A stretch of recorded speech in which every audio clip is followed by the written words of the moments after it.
नई शिक्षा नीति के नाम पर यह कहा जाएगा कि अब इस देश में कैम्ब्रिज ऑक्सफोर्ड के कैंपसेस खोलेंगे, और ये उस समय कहा जाएगा जब यहां के कैंपस को बर्बाद किया जाएगा। ठेके पर प्रोफेसर बनाने वाले लोग इस मुल्क को विश्व गुरु बनाने का ख्वाब दिखाते हैं। यह अंतर्विरोध है कि कथावाचकों को सुनने इस देश के लाखों लाख लोगों की भीड़ आज भी जाती है, और उसके सबूत हमारे पास हैं कि वो कथावाचक साफ तौर पर कहते हैं कि ये भाई आपके बच्चे का परीक्षा जब हो, ये बेलपत्री लो, इसमें शहर लगाओ, इस पर लगा दो, आपका बच्चा पास हो जाएगा। और उसी के समानांतर अखबार में खबर छपी उसका खुद का बेटा 8वीं में फेल हो गया। इस अंतर्विरोध के बीच में हम कहां हैं? डॉक्टर अंबेडकर के पास मौका था। मैं क्यों जोर दे रहा हूं ओरिजिनल डिग्रियों पर, मैं किसी और पर तंज नहीं कर रहा। मैं ये कहना चाहता हूं कि उन्होंने अपने हुनर से इतनी डिग्रियां हासिल की थी कि विदेश जाते तो बहुत बड़े ओहदे पर काम कर लेते, कि ये देश रहने लायक नहीं है जो इतने पढ़े लिखे शख्स के साथ ऐसा व्यवहार कर सकता है। वो लौट जाते, फिर भी उन्होंने वो रास्ता चुना अपने पढ़ने लिखने, अपने डिग्रियों के साथ, अपने जिद के साथ, कि आज हम इस आइडिया ऑफ इंडिया को माइनस डॉक्टर अंबेडकर कल्पना ही नहीं कर सकते। दुनिया में मेरा मानना है कि 3 किस्म के इंसान पाए जाते हैं। एक वो जो इतिहास लिखते हैं। हम जिस आइडिया ऑफ इंडिया की बात कर रहे हैं वो बिरसा, फूले, अंबेडकर, पेरियार, भगत सिंह, गांधी, इन सब को मिलाकर बनने वाला एक आइडिया ऑफ इंडिया। और इन सब ने और ऐसे तमाम लोगों ने इतिहास लिखा। दूसरे कुछ वो लोग होते हैं जो इतिहास पढ़ते हैं, और अब तीसरी एक बिरादरी ऐसी भी है जिसे न इतिहास लिखने का मौका मिला न इतिहास पढ़ने का मौका मिला, तो अब वो इतिहास बदलने पर काम कर रहे हैं और सिलेबस बदल के सोचते हैं कि वो नया इतिहास लिख रहे हैं। न्यायपालिकाओं की 4 दीवारी के भीतर गोलियां चल रही हैं, और जिन वर्दियों को कानून की हिफाजत की जिम्मेदारी सौंपी गई थी उनकी हिफाजत के घेरे में लोग मारे जा रहे हैं।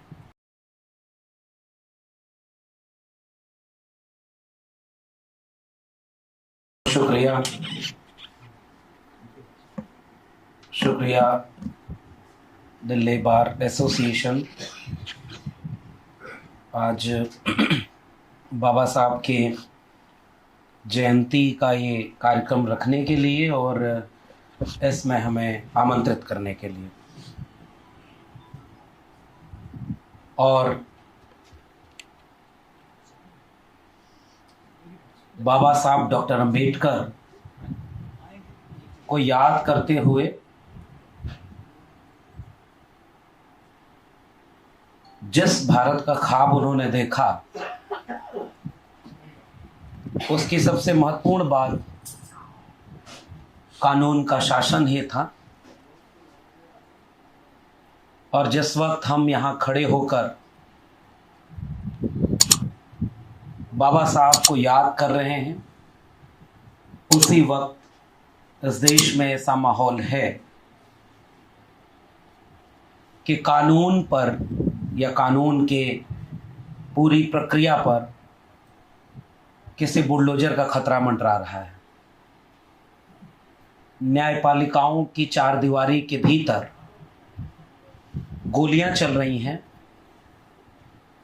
और जिन वर्दियों को कानून की हिफाजत की जिम्मेदारी सौंपी गई थी उनकी हिफाजत के घेरे में लोग मारे जा रहे हैं। जिन कानूनों को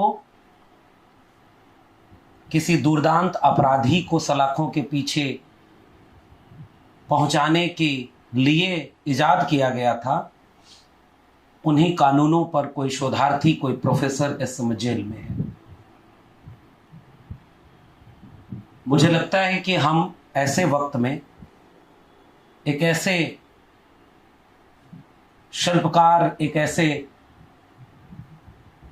हम ख्याल शख्स को याद कर रहे हैं जिसने ऐसे भारत का ख्वाब तो कम से कम नहीं देखा था। दुनिया में मेरा मानना है कि 3 किस्म के इंसान पाए जाते हैं। एक वो जो इतिहास लिखते हैं। हम जिस आइडिया ऑफ इंडिया की बात कर रहे हैं वो बिरसा, फूले, अंबेडकर, पेरियार, भगत सिंह, गांधी, इन सब को मिलाकर बनने वाला एक आइडिया ऑफ इंडिया। और इन सब ने और ऐसे तमाम लोगों ने इतिहास लिखा। दूसरे कुछ वो लोग होते हैं जो इतिहास पढ़ते हैं। और अब तीसरी एक बिरादरी ऐसी भी है जिसे न इतिहास लिखने का मौका मिला न इतिहास पढ़ने का मौका मिला, तो अब वो इतिहास बदलने पर काम कर रहे हैं और सिलेबस बदल के सोचते हैं कि वो नया इतिहास लिख रहे हैं। और जब भी सिलेबस की बात होती है मुझे याद आता है कि हम दिल्ली विश्वविद्यालय, इस देश का सबसे प्रतिष्ठित विश्वविद्यालयों में से एक, उससे जुड़कर भी ये सवाल आज तक पूछते हैं कि आज़ादी के बाद डॉक्टर अंबेडकर सिलेबस में कहाँ थे। कितने विश्वविद्यालयों में उन पर शोध हुए, कितने पाठ्यक्रमों में उनके ऊपर किताबें लिखी गई, इस देश के नागरिकों को कितना जानने दिया गया कि डॉक्टर अंबेडकर कौन थे। डॉक्टर अंबेडकर का समग्र प्रकाशन 1980 में क्यों छपा? उन्हें भारत रत्न 1990 में आकर क्यों मिला? ये सवाल इस देश की आने वाली पीढ़ियां भी बार बार पूछेंगी। कहीं ऐसा तो नहीं कि जिस मुल्क के लिए अभी पूर्व के वक्ता जिस कुर्बानी का जिक्र कर रहे थे, बाबा साहब के निजी जीवन की कुर्बानियां, और पिछले दिनों संयोग से हमें साथ में उस जगह पर जाने का मौका मिला, सयाजी बाग, गुजरात। डॉक्टर अंबेडकर जब डिग्रियों का और सारी ओरिजिनल डिग्रियों को लेकर वो आए थे इस देश में, उन सारी ओरिजिनल डिग्रियों के होने के बावजूद जब वो नौकरी करने गए तो उन्हें जो अपमान झेलना पड़ा, उसके बाद जिस जगह पर रोए, और उससे ज्यादा बड़ी बात कि उसी जगह पर संकल्प लिया कि मैं जब तक इस जातिवाद को खत्म न कर दूं मैं चैन से नहीं बैठूंगा। डॉक्टर अंबेडकर के पास मौका था। मैं क्यों जोर दे रहा हूं ओरिजिनल डिग्रियों पर, मैं किसी और पर तंज नहीं कर रहा। मैं ये कहना चाहता हूं कि उन्होंने अपने हुनर से इतनी डिग्रियां हासिल की थी कि विदेश जाते तो बहुत बड़े ओहदे पर काम कर लेते, कि ये देश रहने लायक नहीं है जो इतने पढ़े लिखे शख्स के साथ ऐसा व्यवहार कर सकता है। वो लौट जाते, फिर भी उन्होंने वो रास्ता चुना अपने पढ़ने लिखने, अपने डिग्रियों के साथ, अपने जिद के साथ, कि आज हम इस आइडिया ऑफ इंडिया को माइनस डॉक्टर अंबेडकर कल्पना ही नहीं कर सकते। और ऐसे तमाम संघर्ष इस देश को बनाने के लिए किए गए। डॉक्टर अंबेडकर का बहुत मतभेद था गांधी से, लोहिया का बहुत मतभेद था गांधी से।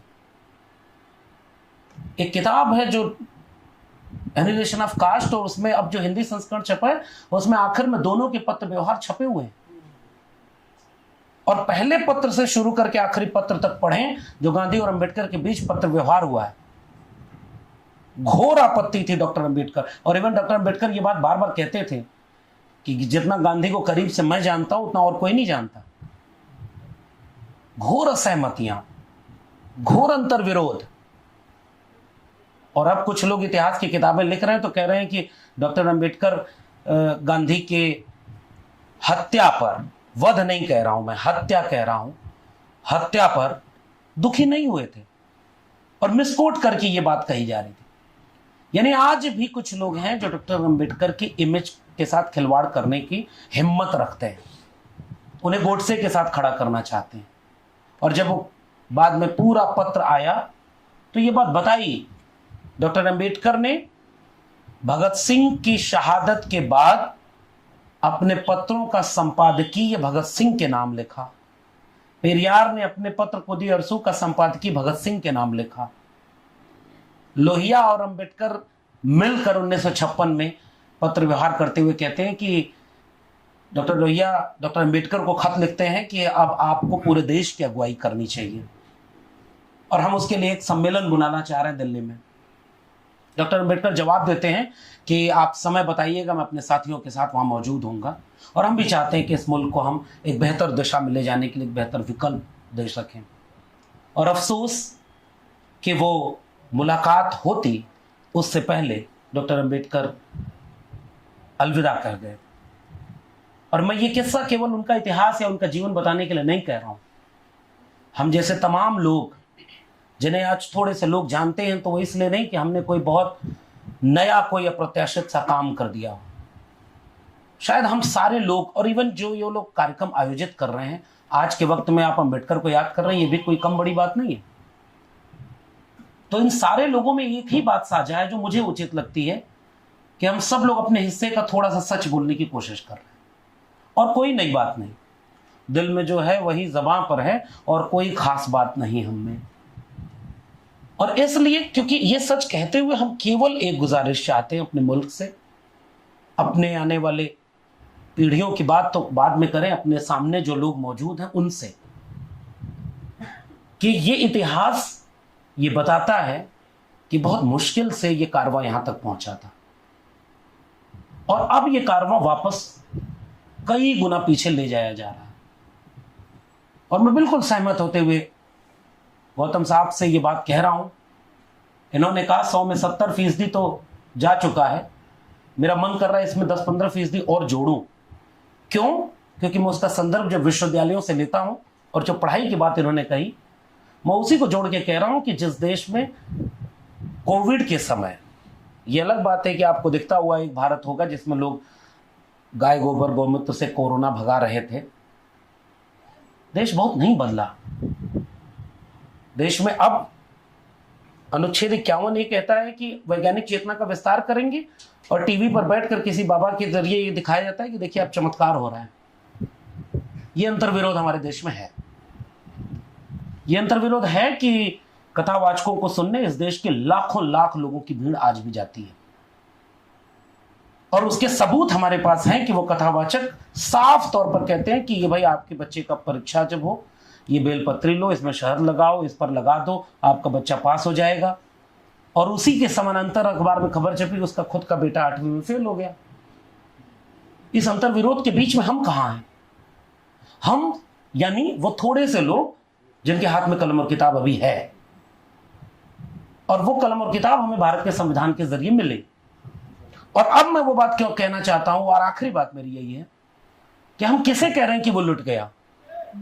वो इस मुल्क का आईन है, वो इस मुल्क का दस्तूर है, जिसमें बॉम्बे लेजिस्लेटिव असेंबली में डॉक्टर अंबेडकर का पूरा बयान, पूरी जिरह इस बात की थी कि स्टेट जितना पैसा लोगों की आय से कमाता है, आजकल कुछ लोग कहते हैं कि टैक्स पेयर का पैसा, सर ने बिल्कुल ठीक कहा है भाई, एक माचिस भी कोई खरीदता है तो वो भी उसका टैक्स देता है। लोगों को डायरेक्ट टैक्स और इनडायरेक्ट टैक्स में अंतर नहीं समझ में आया। और बाबा साहब कहते हैं कि इसका सबसे ज्यादा हिस्सा शिक्षा पर खर्च होना चाहिए। और आज उसी कोविड के समय 3 कानून पास हुए, कृषि सुधार के नाम पर, श्रमिक सुधार के नाम पर, और शिक्षा सुधार के नाम पर। बर्बादियों के कानून सुधार के नाम पर पास हुए। और नई शिक्षा नीति ने अब जो चीज लागू कर दी है, 40% सिलेबस ऑनलाइन मोड स्वयं ऐप बन चुका है, उसमें ऑनलाइन मोड में शिक्षा दी जाएगी। अब डिग्रियां बहुत कम दाम में भी मिला करेंगी, आप घर बैठे डिग्री ले सकते हैं, ओरिजिनल, फिर से कह रहा हूं, दिल्ली विश्वविद्यालय की डिग्री मिलेगी घर बैठे, मगर उस डिग्री का कागज के पन्ने के सिवा कोई मोल नहीं बचेगा। और वो काम नई शिक्षा नीति ने किया है। जिन डिग्रियों की कीमत होगी उनके लिए अब लाखों रुपए खर्च करने होंगे आपको। और नई शिक्षा नीति के नाम पर यह कहा जाएगा कि अब इस देश में कैम्ब्रिज ऑक्सफोर्ड के कैंपसेस खोलेंगे, और ये उस समय कहा जाएगा जब यहां के कैंपस को बर्बाद किया जाएगा। ठेके पर प्रोफेसर बनाने वाले लोग इस मुल्क को विश्व गुरु बनाने का ख्वाब दिखाते हैं। और इसलिए मैं जिस बर्बादी की तरफ इशारा कर रहा हूं, हम ये चर्चा इस जगह पर कर सकते थे कि हमारा आइडिया ऑफ इंडिया क्या था, संविधान लागू होने के बाद क्या बदला, और अब कैसे वो बदल के खत्म हो रहा है। हर हाथ तिरंगा, हर घर तिरंगा, ये एक दृश्य है। हर घर में एक बेरोजगार, और हर हाथ में एक बेरोजगार, वो एक दूसरा दृश्य है। जिस हाथ को तिरंगा पकड़ाया गया, इस मुल्क में जंगे आजादी में शहीद होने वाले लोगों ने उस तिरंगे की जगह उनके हाथ में काम देखने का ख्वाब देखा रहा होगा। जैसे काम न दे पाए उसे तिरंगा पकड़ा दिया, जैसे शिक्षा न दे पाए अब उसे कुछ लोग कहते हैं कि चाकू और तलवार तेज करके अपने घर में रखो।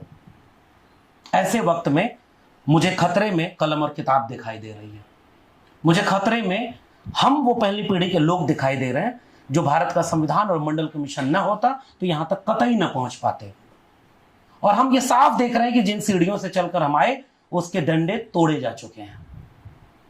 और इसलिए मैं इस जागरूक समूह के सामने और इसके जरिए जहां तक ये बात पहुंचेगी वहां तक यही बात पहुंचाना चाहता हूं कि जो इस समय, ठीक इस समय कहीं सड़क पर मजदूरी कर रहा हो, पत्थर तोड़ रहा हो, कोई महिला किसी के घर में काम कर रही हो, कोई बच्चा बाल मजदूरी कर रहा हो, वो नहीं बचा सकते इस देश को, क्योंकि अगर वो दिन भर श्रम नहीं करेंगे तो रात को उनके घर चूल्हा नहीं जलेगा। तो जिन लोगों के हाथ में थोड़ी समझदारी, थोड़ा मौका है, अगर वही लोग अपनी जिम्मेदारी न निभा पाए तो हम नाहक इस मुल्क के आम आवाम को ये कोसते हैं कि वो उनको फलाने को वोट दे रहे हैं और वो वोट कर रहे हैं। हमने अपनी कौन सी जिम्मेदारी निभाई? हम बाबा साहब को कितना ले गए?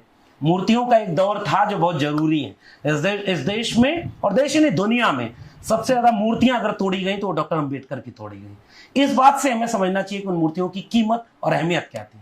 लेकिन हमारी पीढ़ी के लोग अब उन मूर्तियों के साथ किताबों तक अगर न ले गए डॉक्टर अंबेडकर को, आज के सवालों से अगर डॉक्टर अंबेडकर को नहीं जोड़ पाए, तो शायद हम कोई औपचारिकता निभा रहे हैं कि हम डॉक्टर अंबेडकर की जयंती मना रहे हैं, मगर अफसोस कि हम उनके सपनों का भारत नहीं बना रहे।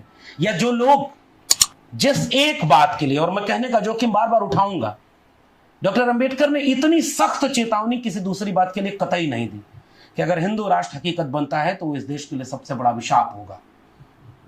और आखिरी वाक्य है उस कोटेशन का कि किसी भी कीमत पर इस मुल्क को हिंदू राष्ट्र बनने से रोका जाना चाहिए। मैं ये गुजारिश करते हुए जा रहा हूं, वो चेतावनियां, वो संकेत डॉक्टर अंबेडकर के वो हमारे लिए थे, क्योंकि हमें वो पता है, हमें साफ दिख रहा है। कबीर साहब डॉक्टर अंबेडकर जिन्हें अपना गुरु मानते थे, कबीरा तेरे जगत की उल्टी देखी रीत, और पापी मिलकर राज करें, साधु मांगे भीख। शायद हम ऐसे किसी मोड़ पर खड़े हैं। मैं ये बातें कहते हुए शायद अपने भीतर एक हिम्मत, और आप सब ने बुलाया, इससे भी शायद हम हिम्मत लेकर जा रहे हैं कि हमारे अंदर वो जुनून और हौसला बचा रहे कि हम डॉक्टर अंबेडकर को पढ़ते रहें, डॉक्टर अंबेडकर और उन जैसे तमाम लोगों से हिम्मत लेते रहें, और आखिरी वक्त तक वो लड़ाई लड़ते रहें सर, जिसके लिए आने वाली पीढ़ियां कम से कम हमसे ये सवाल न करें कि तुमने लाभ तो डॉक्टर अंबेडकर का सब लिया था, हमारे लिए कुछ छोड़ा नहीं। मैं चाहता हूं कि मैं उस समय बोलूं कि उस समय भी मैं ये बात कह रहा था कि हम सब कुछ लुटता हुआ अपनी आंखों से चुपचाप नहीं देखेंगे, हम लड़ेंगे, जीतेंगे। बहुत बहुत धन्यवाद।